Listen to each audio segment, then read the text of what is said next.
Welcome back to my Colorado Mountain Garden and Homestead, and today I'm going to make some fresh ricotta. The grocery store had a sale on a half gallon of milk for 87 cents, so I bought it. And we don't drink a lot of milk here, so usually I buy the ultra pasteurized milk, and because it lasts longer, and you can't make cheese with it. So I figured, well, I'm going to go ahead and make some ricotta, and I'll either make some more manicotti or some stuffed shells with it. So first thing you want to know, if you're going to make cheese, you have to have a non-reactive pot. So it can't be aluminum, it can't be cast iron, unless the cast iron is coated and there's no chips in it, because we're going to be adding acid to this, and that'll make the cheese taste funny. So in here is a half gallon. That's the recipe I'm doing today. You can double it if you have a full gallon. So besides the milk, I will be adding to the milk once I get it over to the stove, and I'm going to be heating the milk to 195, and I'm going to be stirring it while I'm making it, just to keep it from scorching. So I have a half a teaspoon of cheese making salt and a half a teaspoon of citric acid. If you've never made cheese before, I encourage you to buy a kit. I bought my first kit from the New England Cheese Making Company a long time ago. There was somebody else up here in the mountains that had goats. She was offering to teach you how to make mozzarella and ricotta for $15. So that can tell you how long ago that was. And then she let me take home the product, and I was hooked.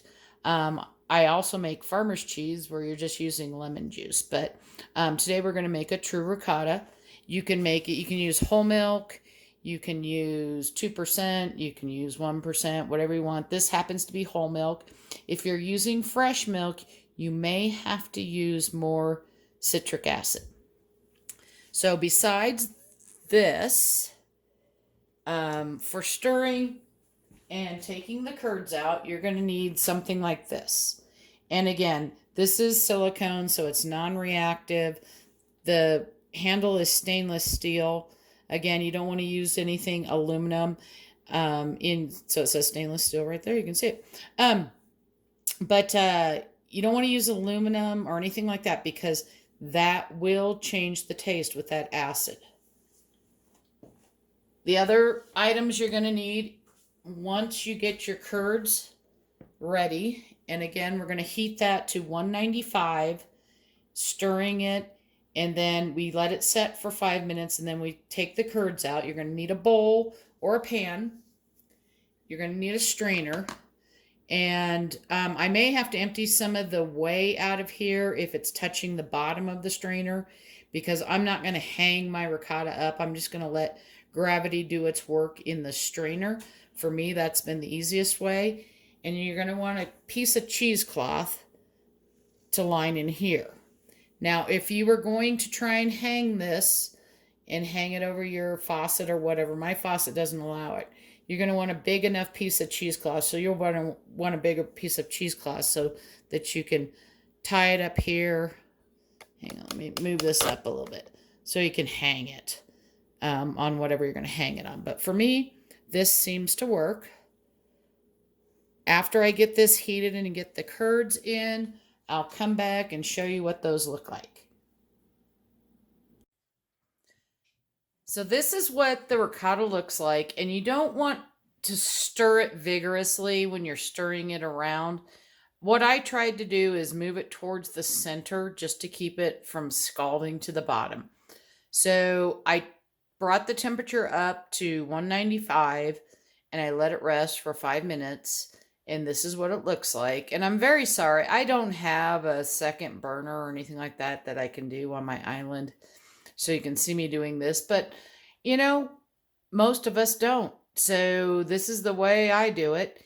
And once I get this transferred over and get everything poured off, I'll take another video. So hold on, I'm going to get there. It's going to take me a while, but you know, again, most of us don't have all these second burners. I'm not a professional video person or anything like that. I'm just a person who grows vegetables and makes recipes, so I hope you'll bear with me. Okay, so what I did is I scooped as much of the curd up as I could. And I had a bigger bowl. This is a smaller bowl because it filled up with the whey. And so once I got that split up, I dumped the rest of the whey in, held the strainer up in the air like this to let it drain off. And now it's just, I have to let gravity do its work. You don't really want to squeeze this out like you would a mozzarella or anything like that. So I'm just going to let it drain. It's going to take a little while. Don't worry about if it's sitting out. You can even put it in the fridge if you wanted to. Doesn't matter. But next video when I come back, it'll be out of the cheesecloth, and I'm going to put it into a container. I'm going to weigh the container first, then put the cheese in, and I'll let you know how much I get. So this is the last part of my video, and the picture doesn't do it justice. It's very white and creamy. This was a half gallon of Kroger milk. I put this on a scale. I just put the cheesecloth and everything on, and I'm going to let it drain just a little bit more, but I'm at almost 17 ounces. So I'm going to say if it does drain out, 3/4 of an ounce, I'm going to be at 16 ounces of ricotta. And I looked on King Super's website for a whole milk ricotta for 15 ounces. It's $3.29. This was half gallon was on sale for 87 cents. Hopefully you've enjoyed yourself. I do recommend, if it's the first time you're going to make cheese, either invite me over to your house or you can buy a cheese making kit. And I use New England. And now I just buy the ingredients as I need them. But you get a lot of bang for your buck out of their cheese making kits because they have plenty of citric acids, plenty of rennet, plenty of cheese salt. They give you some cheesecloth. I would say you're probably going to run out of cheesecloth before the rest. And, if it's something you think a friend might like as a gift or something like that, I think when I was looking up the recipe, because I just pull my recipe off of there now, I don't, because they have it online. I think they're offering free shipping for $45. But I got thermometers and everything like that. You don't have to do that.